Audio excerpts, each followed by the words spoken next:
तेलंगाना तक न्यूज़ में आप तमाम के खैर मकदम में पढ़ते हैं। खबर के माधापुर एसीबी श्रीधर ने की प्रेस कॉन्फ्रेंस। बताया गया कि मोबाइल छीनने के दौरान एक शख्स पर किया गया था हमला। इस सिलसिले में 4 अफराद को गिरफ्तार किए जाने की इत्तला से वाकिफ करवाया गया।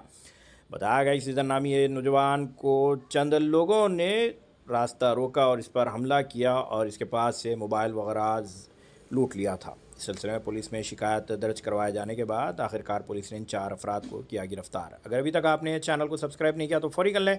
आलमी मुल्की रियासती मुकामी खबरों के लिए देखते रहिए आपका अपना channel Telangana Deccan news. November 11వ తారీఖు రాత్రి మనకి ఒక డైల్ 100 కాల్ వస్తుంది. ఒక అన్నోన్ పర్సన్ ఇక్కడ బిఎన్ రెడ్డి రోడ్లో ఫ్యాక్టరీ దగ్గర పడి ఉన్నారు. మనం డైల్ 100 వెళ్తారు. అతను అన్కాన్షియస్గా ఉంటాడు. అన్కాన్షియస్ స్టేజ్లో ఉంటే అతన్ని దెబ్బలు తగిలి ఉంటే అతను ఇమీడియట్గా హాస్పిటల్కి షిఫ్ట్ చేయడం జరుగుతుంది. జరిగిన తర్వాత మన హాస్పిటల్కి ఉస్మానియా హాస్పిటల్లో షిఫ్ట్ చేస్తారు. అప్పటికి అతను అన్కాన్షియస్గా ఉంటాడు. ఉన్న తర్వాత మనకు అతను ఎవరు ఐడెంటిటీ ఎస్టాబ్లిష్ కాలేదు. ఎస్టాబ్లిష్ కాదు అతనికి హీఈస్ అండర్ గోయింగ్ ట్రీట్మెంట్. దాని తర్వాత 12వ తారీఖు మార్నింగ్ వాళ్ళ బ్రదర్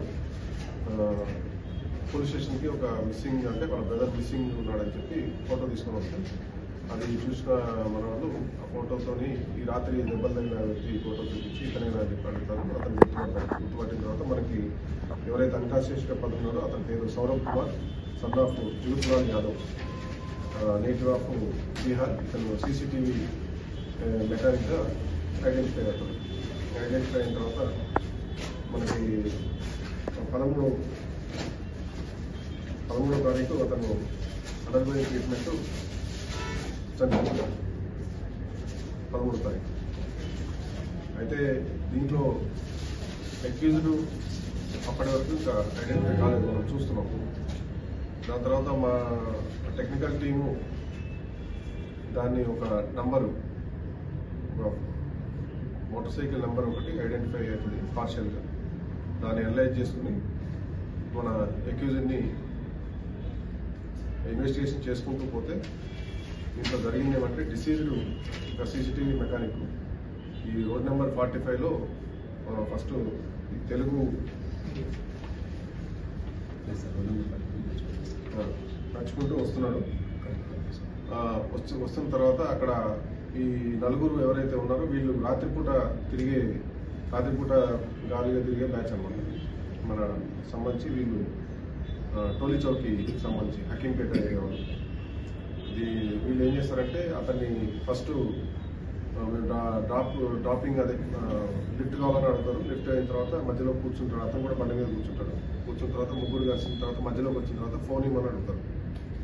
అతను ఫోను మీకెందుకు ఫోన్ అని చెప్పి అతను అన్న తర్వాత ఫోను ఇవ్వరన్న తర్వాత గొడవ జరుగుతుంది. గొడవ జరిగినప్పుడు ఎవరైతే డిసీవ్ ఉన్నాడో అతను వీళ్ళని బూత్ మాటలు తిడతాడు. బూత్ మాటలు తిట్టిన తర్వాత అతను దిగిపోతాడు. బూత్ మాటలు తిట్టి నేను మీ బండి ఎక్కడని చెప్పి దిగిపోతాడు. దిగి నడుచుకుంటూ వస్తూ ఉంటాడు. నడుచుకుంటూ వస్తూ ఉన్న క్రమంలో వీళ్ళు ఎవరైతే బూత్ మాటలు తిట్టినప్పుడు వాళ్ళు అఫెండ్ అయిన వాళ్ళు వీడు మన్న తిడతాడా అని చెప్పి అతన్ని క్రాస్ చేసి వస్తూ ఉంటారు. అతని వెనుక వచ్చేటప్పుడు అక్కడ కన్స్ట్రక్షన్ బిల్డింగ్ అవుతూ ఉంటుంది. అక్కడ సెంటరింగ్ కట్టెలు ఉంటాయి. సెంటరింగ్ కట్టెలు ఇద్దరు ఎవరైతే accused A1 Mohammed Rehana and A2 Mohammed Ibrahim Ahmed, వీళ్ళిద్దరు కూడా ఆ సెంటరింగ్ కట్టెలు తీసుకుని ఆ స్పాట్కి వచ్చిన తర్వాత అతన్ని ఓవర్టేక్ చేసి ఇతన్ని కొడతారు. కొట్టగానే అన్కాన్షియస్ పడిపోతాడు. పడిపోయిన తర్వాత వీళ్ళు మళ్ళీ కట్టెని అక్కడ పొదల్లో పడేసి అక్కడ నుంచి వెళ్ళిపోతారు.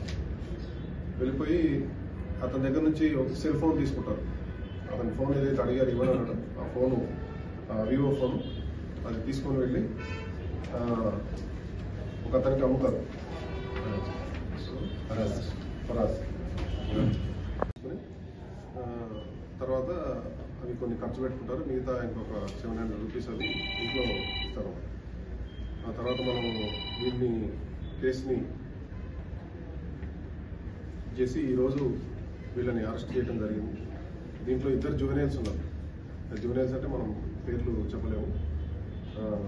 దీంట్లో A1 వచ్చేసి మొహమ్మద్ రియాద్, A2 వచ్చేసి మొహమ్మద్ ఇబ్రహీం అహ్మద్.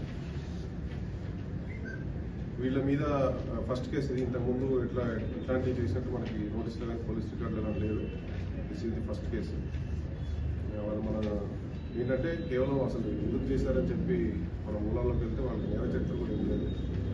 కాకపోతే ఏంటంటే ఆ ఫోన్ అడగటం, ఆ ఫోన్ ఇవ్వకపోవడం, బూతు మాటలు తిట్టడం, అది అఫెండ్ అయ్యి మనల్ని తిడతాడా అని చెప్పి దాంతో వాళ్ళు కట్టెలు తీసుకొని కొట్టడం జరిగింది. అతనికి కొట్టి అతన్ని చంపడం జరిగింది. వీళ్ళ దగ్గర నుంచి ఇప్పుడు దీన్ని కేసు మొన్న ఫస్ట్ అటెంప్ట్ మర్డర్గా రిజిస్టర్ అయిన కేసు, తర్వాత మర్డర్ ఫర్ దీని అంటే 103 అండ్ 309/6 దానికి ఆర్డర్ చేసి ఈ కేసుని ఇన్వెస్టిగేషన్ చేయడం జరుగుతుంది.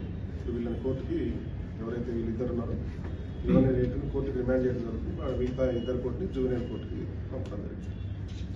చాలా కొంచెం ప్రెస్టేజ్ తీసుకొని చేయడం జరిగింది. కేసుని జస్ట్ 3 daysలో డిటెక్ట్ చేయడం జరిగింది. మనకి CCTV ఫుటేజ్లో అది రాత్రిపూట కావటం వల్ల మనకి నంబరు రాదు. లైటింగ్ ఫోకస్తోని తెలుస్తుంది, మీకు పలానా బైక్ మీద వచ్చారు కొట్టారు అని తెలుస్తుంది, కానీ నంబర్ రాదు.